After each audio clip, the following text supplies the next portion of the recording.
possibility of a ceasefire between Israel and Hamas is becoming increasingly unlikely for the time being after the U.S. Special Envoy withdrew mediators from indirect peace talks with both sides in Doha. Joining us now from Washington for more on this is CBS News Chief Foreign Affairs Correspondent and moderator of Face the Nation, Margaret Brennan. Margaret, always great to see you. What more can you tell us about the Special Envoy's decision? Well, my sources are telling me that the U.S. made the hard call to pull back the diplomat they had at the table on Wednesday.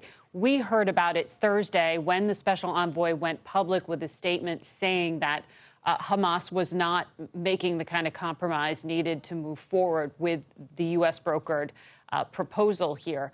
It was a proposal that just 10 days earlier there'd been a lot of optimism about. There had been, on the part of the mediators at least, enthusiasm that this time Israel had been willing to show it would pull back troops still within Gaza, but pull them back to certain areas that they thought Hamas might agree to. We don't yet know still exactly what the tripwire was that caused everyone to walk away from the table yesterday. It's not clear that it's all over, but the statement released by the White House and State Department is pretty strongly worded in indicating they want to take a harder line now, saying that they're going to look to alternative measures to get hostages back and to help stabilize Gaza. And I want to ask about that, Margaret. If the U.S. is considering alternative options, what does that mean? What alternative options are we talking about to bring the hostages home?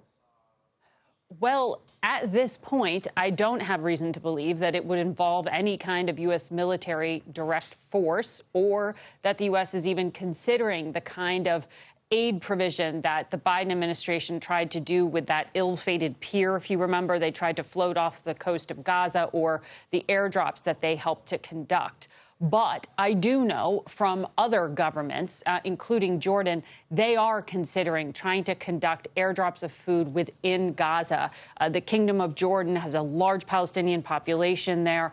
A public just incensed when they see the images of the mass starvation happening in just this 25, not even the full 25-mile, but that small area Gazans have been forced into due to the fighting and the evacuations.